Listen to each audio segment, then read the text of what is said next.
जय श्री कृष्ण दोस्तों, madhuramhindi.com के इस वीडियो में आप सभी का स्वागत है। आज की इस वीडियो में जानेंगे कि साल 2023 में कब है उत्पन्ना एकादशी, जानेंगे पूजा विधि और उसके महत्व को। तो इस सारी जानकारियों को जानने के लिए वीडियो पूरा देखिएगा ताकि आपको सही और सटीक जानकारी मिल सके। आप हमें व्हाट्सएप, फेसबुक और इंस्टाग्राम पे फॉलो करें और अगर आप ये वीडियो यूट्यूब पे देख रहे हैं तो चैनल को सब्सक्राइब जरूर कर लें, क्योंकि madhuramhindi.com आप सभी के लिए लेके आता है व्रत और त्योहारों से जुड़ी जानकारियाँ। और ऐसे ही जानकारियों को पढ़ने के लिए आप हमारे वेबसाइट पे जरूर आइए, क्योंकि हम आपके लिए लेके आते हैं ओरिजिनल जानकारी जो कहीं से भी कॉपी पेस्ट नहीं होते हैं।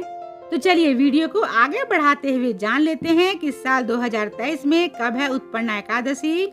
हिंदू धर्म में पूजा पाठ का विशेष महत्व है और साल की मार्गशीर्ष मास एकादशी की बहुत ही पौराणिक महत्व होता है। मार्गशीर्ष मास कृष्ण पक्ष की एकादशी को उत्पन्ना एकादशी कहलाती है। कहा जाता है कि उत्पन्ना एकादशी के दिन एकादशी माता का जन्म हुआ था। यही कारण है कि इसे उत्पन्ना एकादशी कहा जाता है और देवी एकादशी भगवान विष्णु की एक शक्ति का रूप है। यही कारण है कि इस दिन एकादशी माता की पूजा करना शुभ माना जाता है।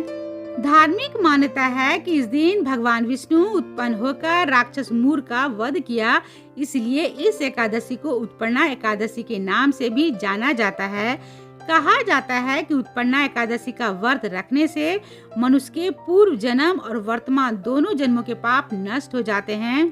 तो चलिए जानते हैं कि साल 2023 में उत्पन्ना एकादशी कब है।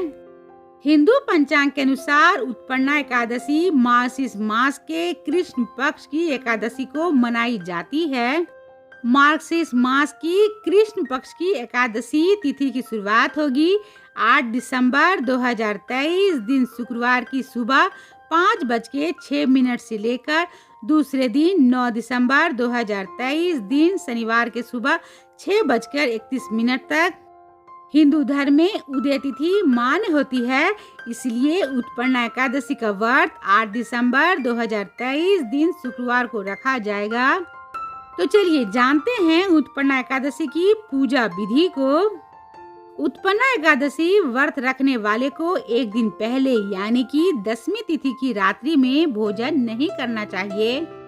उत्पन्ना एकादशी के दिन प्रातःकाल सूर्य उदय से पहले उठकर स्नान आदि करने के बाद व्रत का संकल्प ले और इसके बाद केले के वृक्ष को भगवान विष्णु का साक्षी मानकर पूजा करें।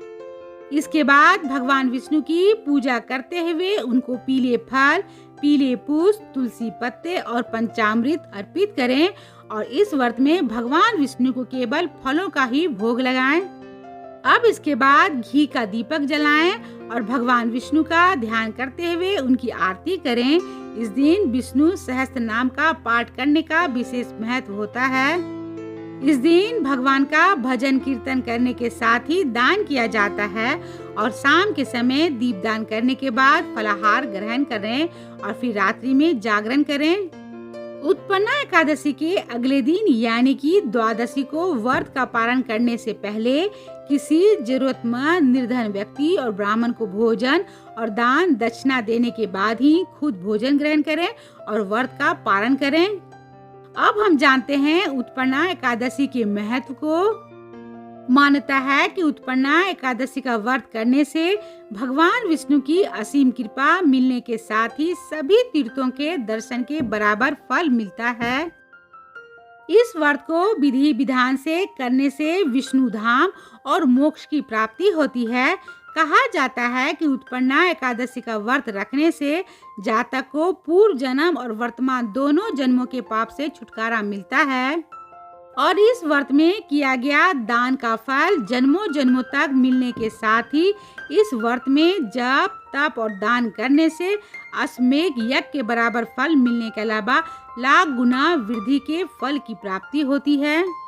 उम्मीद है कि आपको उत्पन्ना एकादशी व्रत से जुड़ा वीडियो पसंद आया होगा। तो इसे लाइक करें, शेयर करें और कमेंट बॉक्स में जय श्री कृष्ण जरूर लिखें। तो मिलते हैं madhuramhindi.com के अगले वीडियो में एक ऐसे ही व्रत त्योहार से जुड़ी जानकारी के साथ। तब तक आप अपना और अपनों का ख्याल रखिएगा। जय श्री कृष्ण।